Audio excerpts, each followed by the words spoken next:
So good morning everyone. Welcome to the course of FACS Flexible AC Transmission Systems. We already started the Unit 3. This is the last topic of Unit 3, that is the power oscillation damping. That is the power oscillation damping.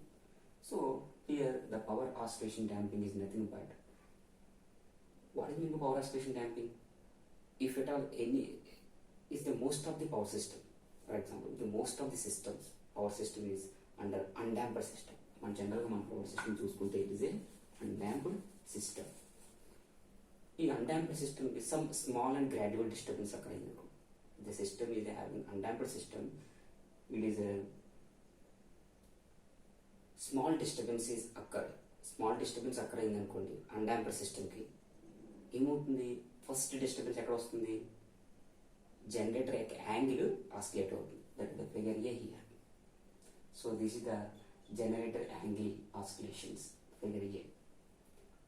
If at all any changes in the generator angle, definitely which affect the transmitted power, that is the figure B here. అంటే ఏదైతే disturbance అక్కడ అవుతుందో ఒక అన్డాంప్డ్ system, అంటే ఒక system run అవుతుంది, అది అన్డాంప్డ్ system. Power system జనరల్గా అన్డాంప్డ్ కేసు ఎక్కువ రన్ అవుతుంది కాబట్టి అన్డాంప్డ్ అంటే ఏంటి, జనరల్గా జెటర్ లెస్ దెన్ 1, ఇంకా which is already studied in the control system subject. If Z is equal to 1, critically damped. Z is greater than 1, that is the over damped system. Now Z is less than 1 is the undamped system. If any disturbance occur, a small gradual disturbance occur in this undamped system, ఒక undamped system కి ఒక system అంటే ఒక power systems లో అది power system అని undamped అనుకుంటే అక్కడ అయినప్పుడు డిస్టర్బెన్స్ అక్కడ అయినప్పుడు మనకి ఏమవుతుంది, it makes generator angle sum oscillation. Generator అనేది యాంగిల్ అనేది ఆసిలేషన్స్ అవుతుంది. ఎప్పుడైతే జనరేటర్ యాంగిల్ అనేది ఆసిలేట్ అయిందో ఖచ్చితంగా ట్రాన్స్మిటబుల్ పవర్ కూడా చేంజెస్ వస్తుంది, ఆసిలేషన్స్ అవుతుంది. That is nothing but power oscillations here. That is nothing but power oscillations. According to the equation we know that P is equal to EV by X into sin delta. If EV by X into P is equal to EV by X into sin delta, where delta is nothing but here delta అంటే ఏంటి, ఇక్కడ oscillations, generator angle oscillation. If more and more disturbance, more and more generator angle oscillates, therefore the more and more power oscillations takes place. This is nothing but power oscillations damping. To avoid this problem or to improvement in the power oscillation damping, improvement ఏంటి ఇక్కడ అంటే oscillation రాకుండా చేయడం అనమాట. అంతేగాని improvement ఉన్నదాన్ని ఇంకా పెంచడం కాదు. ఇక్కడ టు ఇంప్రూవ్మెంట్ అది examination improvement of power oscillation damping అడుగుతారు. ఇంప్రూవ్మెంట్ అంటే అదేంటిది, పవర్ ఆసిలేషన్ అనేది ఒక డిసడ్వాంటేజ్, దాన్ని ఇంప్రూవ్ చేయడం అంటే అనుకోకండి. So improvement of power oscillation damping అంటే ఇలాంటి సిచ్యువేషన్ డిస్టర్బెన్స్ అక్కర్ అయినప్పుడు యాంగిల్, జనరేటర్ యాంగిల్ అనేది చేంజ్ అవుతున్నప్పుడు పవర్ ఆసిలేషన్ కూడా చేంజ్ అవుతాయి కదా, వాటిని ఎలా రెడ్యూస్ చేస్తాం అనేది improvement of power oscillation damping అంటే. సో ఇలాగ మనకి ఎప్పుడైతే జనరేటర్ యాంగిల్ చేంజ్ అవుతుందో పవర్ యాంగిల్, ట్రాన్స్మిటబుల్ పవర్ కూడా చేంజ్ అవుతుంది. Is it clear? So to compensate this generally we need some shunt compensation devices or any compensation technique. For example, మనం ఇక్కడ unit 3 మాట్లాడుకున్నాం కదా, యూనిట్ 3లో షంట్ కంపన్సేషన్ డివైజెస్ కాబట్టి with the help of the shunt compensation మనము oscillation damping అని మనం కాన్స్టెంట్గా ర్యాపిడ్గా maintain చేయడం కోసం యూజ్ చేస్తాం అన్నమాట. So that is the purpose of shunt compensation while improvement in the power oscillation damping. Let us go for this waveforms now. Suppose for example the system is normal working condition. System అనేది నార్మల్గా working కండిషన్లో work చేస్తుంది, normal కండిషన్లో work చేస్తుంది. ఆ power system ఒక అన్డాంప్డ్ system ఉంటుంది. If at any disturbance is created అంటే ఏంటి, నార్మల్గా వర్క్ చేస్తుంది. ఒకవేళ ఒక సింక్రోనస్ జనరేటర్ ఏదైతే టర్బైన్ ఉందో ఆ టర్బైన్ అనేది 1000 RPMతో రొటేట్ అవుతుంది అనుకోండి. ఇప్పుడు సడన్గా డిస్టర్బెన్స్ అక్కర్ అయినప్పుడు ఏమవుతుందంటే, ఫర్ ఎగ్జాంపుల్ సడన్గా డిస్టర్బెన్స్ అక్కర్ అయితే ప్రాబ్లం ఏమొస్తుంది, డిస్టర్బెన్స్ అక్కర్ అయినప్పుడు మనకి జనరేటర్ నుంచి అవుట్పుట్ తగ్గిపోతుంది. అంటే మనం నిన్న ప్రీవియస్ క్లాస్లో చూసాం, PA is equal to PM minus PA అని ఈక్వేషన్ చూసాం. PA is equal to PM minus PA, where PA is the accelerating power. PA అంటే ఇక్కడ accelerating power and PM is nothing but mechanical input of the generator, that is the output of the turbine. Turbine యొక్క అవుట్పుటే generator input అవుతుంది. And P is the electrical power available at the generator, that is the transmittable power here, P. And PA is equal to PM minus PE. So generally normal working condition అంటే ఎటువంటి disturbance లేనప్పుడు ఏమవుతుంది, mechanical power is ఎక్కువ ఉంటుంది available compare to the electrical power. Compare to the electrical power. In the normal conditions, the PM mechanical power is equal to electrical both balance and generator అంతే input తీసుకుంటుంది అంత output ఇస్తుంది అనమాట. P mechanical is equal to P electrical, therefore P acceleration is equal to 0. There is no power oscillation takes place under normal conditions.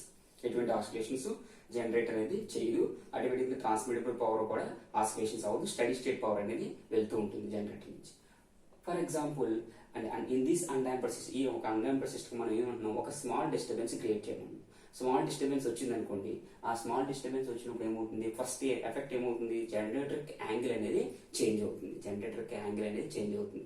ఆ change in angle initial disturbance ని I'm using that delta not. Delta not is the initial disturbance which occurred in the undamped system. Okay, so in between generator angle to stator axis to rotor axis మధ్య angle swing angle అనేది ఆ delta naught అన్నమాట ఇక్కడ. So ఈ delta naught ఎప్పుడైతే generator angle change అయిందో ఆటోమేటిక్గా అవుతుంది డిస్టర్బెన్స్ అక్కడ ఏంటంటే ఏంటి, అవుట్పుట్ తగ్గిపోతుంది. ఏ అవుట్పుట్ తగ్గిపోతుంది, ఎలక్ట్రికల్ అవుట్పుట్ తగ్గిపోతుంది. ఎప్పుడైతే ఎలక్ట్రికల్ అవుట్పుట్ అనేది రెడ్యూస్ అవుతుందో, so when of the disturbance అక్కడ electrical output reduces, the available mechanical input is more. అంటే మెకానికల్ ఇన్పుట్ ఎక్కువ ఉంటుంది, మెకానికల్ అవుట్పుట్ ఇన్పుట్ పవర్ ఎక్కువ ఉంటుంది. therefore P mechanical here, P mechanical is more than that of the P electrical. therefore that is what is the meaning of P mechanical is P electrical. If P mechanical is more than P electrical, therefore P acceleration from this equation is positive. What is the indication of power P positive? According to the single equation, m into d square delta by dt square is equal to Pa, that is equal to positive. There is nothing but the generator in the accelerating mode. The generator is accelerating mode. If the problem occurs, problem వచ్చినప్పుడు electrical output ఖచ్చితంగా తగ్గిపోతుంది. Mechanical input ఎక్కువగా ఉంటుంది, automatic accelerating power ఎక్కువ ఉంటుంది. therefore P is positive, that is nothing, the accelerating power is positive. therefore here from this knowledge d delta by dt is greater than 0. d delta by dt is greater than 0. P is positive. ఇలా అని చెప్పొచ్చు, ఇలా అయినా చెప్పొచ్చు.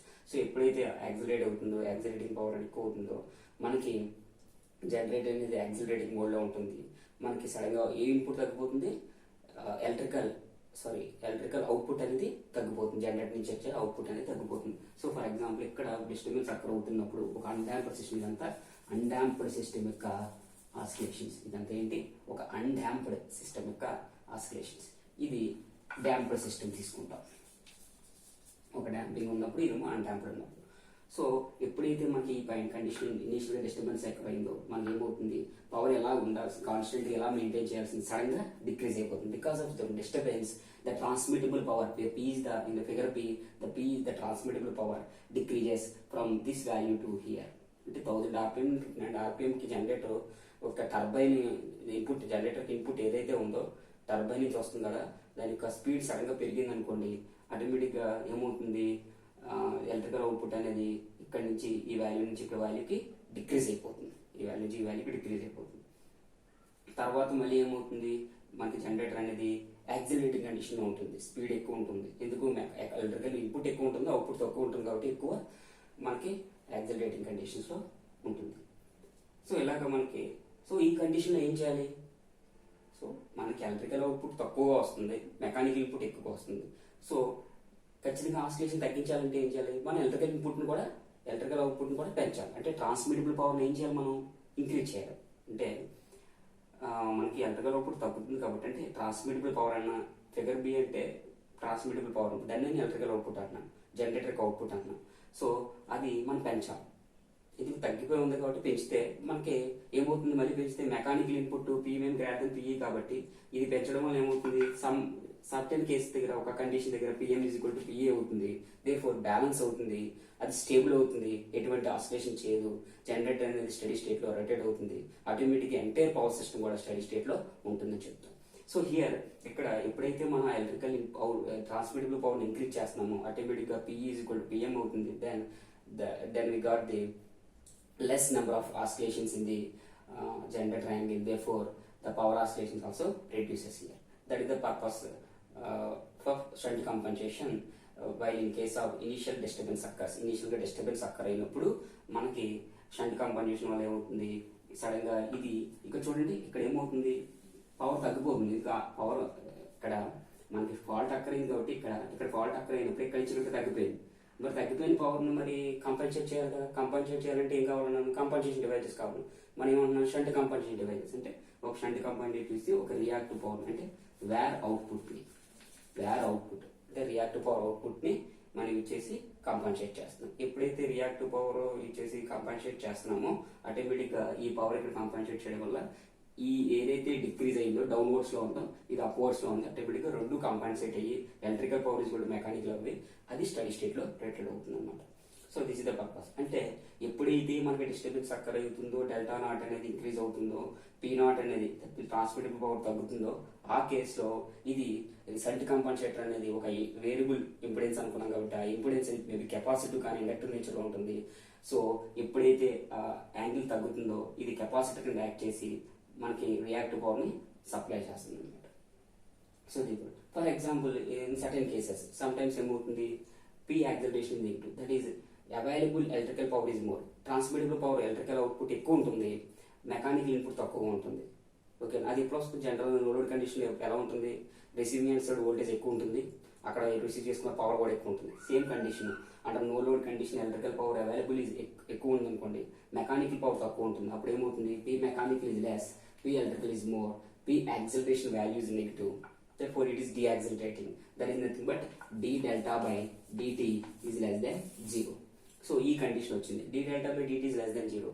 So ఆ టైంలో ఏం చేయాలి, electrical transmit power available power ఎక్కువగా ఉంది, ఇప్పుడు మనం తగ్గించాలి.